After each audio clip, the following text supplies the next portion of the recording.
Class 9 2025-এর online মাধ্যমে registration form fill up শুরু হয়েছে অনেকদিন আগেই। আগামী 30শে আগস্ট রেজিস্ট্রেশন ফর্ম ফিল আপের শেষ দিন। Without late fine registration form fill আপের শেষ দিন। আজকে আমি আপনাদেরকে wbbacdata.com এর মাধ্যমে রেজিস্ট্রেশন ফর্ম ফিল আপের পেমেন্ট কীভাবে করতে হবে সেই বিষয়টি লাইভ পোর্টালে শেয়ার করব। লাইভ পোর্টালে সবসময় শেয়ার করা সম্ভব হয় না। অনেক সময় কোনো একটি বিষয় নিয়ে আইডিয়া দেবার জন্য ইউজার ম্যানুয়াল থেকে শেয়ার করে থাকি। ভিডিওগুলো দেখে যদি আপনারা উপকৃত হন তাহলে অবশ্যই লাইক করবেন, ভালো না লাগলে ডিসলাইক করতে পারেন।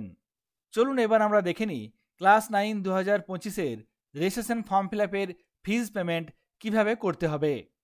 এখানে আমি wbbacdata.com এই পোর্টালটি ওপেন করে নিয়েছি। এরপর এখানে এই অপশানটিতে ক্লিক করব। তাহলেই সঙ্গে সঙ্গে এখানে রেজিস্ট্রেশন পোর্টালটি ওপেন হয়ে যাবে। এক্ষেত্রে দেখুন বোর্ডের তরফ থেকে একটি মেসেজ দেওয়া হয়েছে, last date of completing the payment is 30 August 2025. Beyond this, a late fine would be applicable for each student of the school. আমরা জানি রেজিস্ট্রেশন ফর্ম ফিল আপের শেষ দিন উইদাউট লেট ফাইন 30শে আগস্ট। এক্ষেত্রে বোর্ডের তরফ থেকে এই পোর্টালে এখানে মেসেজও দেওয়া হয়েছে। এই পোর্টালে লগ ইন করার জন্য এখানে এই লগ ইন অপশানে ক্লিক করতে হবে। তারপর এখানে স্কুল ইন্ডেক্স নম্বর দিতে হবে, নিচে সাইন ইন অপশানে ক্লিক করতে হবে। সঙ্গে সঙ্গে রেজিস্টার করা মোবাইলে ওটিপি যাবে, যে ওটিপি এখানে লিখতে হবে। ওটিপি লেখার পর এখানে সাবমিট অপশানে ক্লিক করতে হবে। তাহলেই এই নির্দিষ্ট পোর্টালে লগ ইন হয়ে যাবে। সঙ্গে সঙ্গে এখানে বোর্ডের রেজিস্ট্রেশন পোর্টালের ড্যাশবোর্ডে চলে এসেছি। এক্ষেত্রে প্রথমেই থাকবে এখানে স্কুল ইন্ডেক্স নম্বর, তারপর থাকবে স্কুল নেম, তারপর থাকবে এখানে টোটাল স্টুডেন্টস কাউন্ট, তারপর এখানে থাকবে মেল স্টুডেন্ট কাউন্ট, সেই সঙ্গে থাকবে ফিমেল এবং ট্রান্সজেন্ডার স্টুডেন্টস কাউন্ট। এখানে আমরা দেখতে পাচ্ছি মোট 138 জনের online registration form fill up হয়েছে। এরপর এই সমস্ত ক্যান্ডিডেটদের রেজিস্ট্রেশন ফিজ পেমেন্ট করার ক্ষেত্রে এখানে এই পে নাও অপশানে ক্লিক করব। সঙ্গে সঙ্গে এখানে এই পেজটি চলে আসবে, যেখানে দেখুন এখানে আইটেমে কি আছে, রেজিস্ট্রেশন 138 জন, রেট কত 20, এক্ষেত্রে মোট টাকা লেখা আছে। তারপরে নিচে আছে প্রিন্টিং অ্যান্ড স্টেশনারিজ, এক্ষেত্রে 138 জন 35 টাকা করে এখানে মোট টাকা লেখা আছে। এক্ষেত্রে গ্র্যান্ড টোটাল 7590 টাকা, অর্থাৎ প্রত্যেকটি ক্যান্ডিডেটের জন্য 55 টাকা করে, মোট এক্ষেত্রে 7590 টাকা লাগছে। এরপর পেমেন্ট করার জন্য এখানে নিচে অপশান দেওয়া হয়েছে select payment method for registration ফিজ।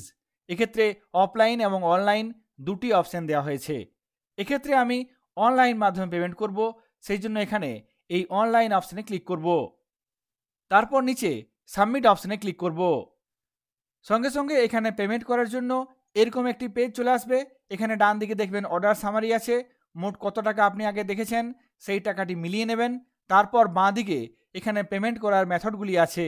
এখানে আমি ইউপিআইয়ের মাধ্যমে পেমেন্ট করব, সেই জন্য এখানে ইউপিআই সিলেক্ট করব। সঙ্গে সঙ্গে এখানে দুটি অপশানস আসবে। এক্ষেত্রে এন্টার ইউপিআই আইডি, এখানে একটি সার্কেল আছে, এবং ডান দিকে আছে ইউপিআই কিউআর, এখানে একটি সার্কেল আছে। আপনি ইউপিআই আইডি লিখে যদি পেমেন্ট করতে চান তাহলে এখানে এটি সিলেক্ট করতে হবে। তারপর এখানে ইউপিআই আইডি লিখতে হবে, ভ্যালিডেট করে কাজটি করতে হবে। যদি কিউআর কোড স্ক্যান করার মাধ্যমে করতে চান তাহলে এখানে ইউপিআই কিউআর এই অপশানটি সিলেক্ট করতে হবে। এখানে আমি ইউপিআই কিউআর এর মাধ্যমে পেমেন্ট করব, সেই জন্য এখানে এই অপশানটি সিলেক্ট করলাম। তারপর নিচে পে নাও অপশান চলে আসবে, এখানে আমি এই পে নাও অপশানে ক্লিক করব। সঙ্গে সঙ্গে একটি কিউআর কোড চলে আসবে, যেটি আপনি আপনার মোবাইলের যে কোনো ইউপিআই অ্যাপ থেকে স্ক্যান করে নিয়ে পেমেন্ট করতে পারবেন। মোবাইলে ইউপিআই অ্যাপের মাধ্যমে আমি স্ক্যান করে নিয়ে পেমেন্ট করলাম। সঙ্গে সঙ্গে এখানে transaction ID, payment mode online, amount এবং পেমেন্ট কমপ্লিট ইয়েস। এরপর আমরা এখানে গো টু ড্যাশবোর্ড অপশানে ক্লিক করে ড্যাশবোর্ডে চলে যাব। এক্ষেত্রে 138 জন ক্যান্ডিডেটের রেজিস্ট্রেশন ফিজ পেমেন্ট হয়ে গেছে এবং এই সঙ্গে সঙ্গে আমরা ড্যাশবোর্ডে চলে এসেছি। এক্ষেত্রে দেখতে পাচ্ছেন কি এডিট অপশানটি ইনঅ্যাক্টিভ হয়ে গেছে। এক্ষেত্রে আর এই ক্যান্ডিডেটের তথ্য এডিট করা যাবে না। এই ক্যান্ডিডেটের তথ্যগুলি আবার যখন চেকলিস্ট দেওয়া হবে সেই সময় এখান থেকে আপনারা এডিট করতে পারবেন।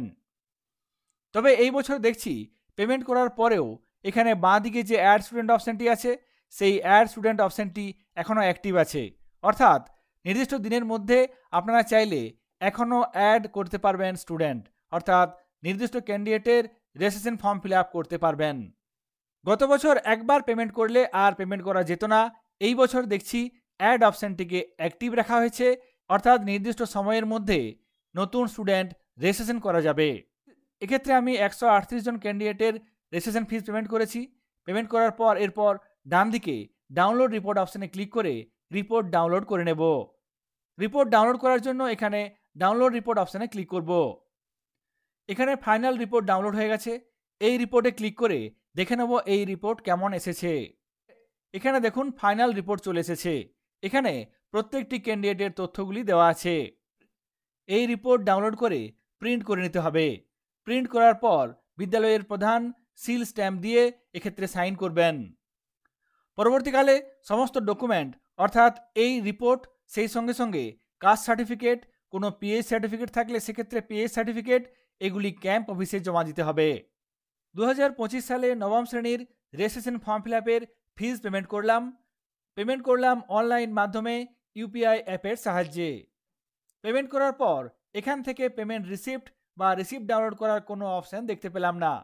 তাহলে পেমেন্ট করার প্রমাণস্বরূপ কি রাখতে হবে? সেই তথ্য রাখার জন্য এখানে আমরা এই পে নাও অপশানে ক্লিক করব। তাহলে এরকম পেজটি চলে আসবে, যেক্ষেত্রে নিচে থাকবে ট্রানজ্যাকশন আইডি, এখানে পেমেন্ট মোড, অ্যামাউন্ট এবং পেমেন্ট কমপ্লিটেড, এখানে ইয়েস। এই পেজটি আপনারা পেমেন্ট রিসিপ্ট হিসেবে প্রিন্ট করে নিতে পারবেন কিংবা পিডিএফ আকারে কম্পিউটারে সেভ করে রাখতে পারবেন।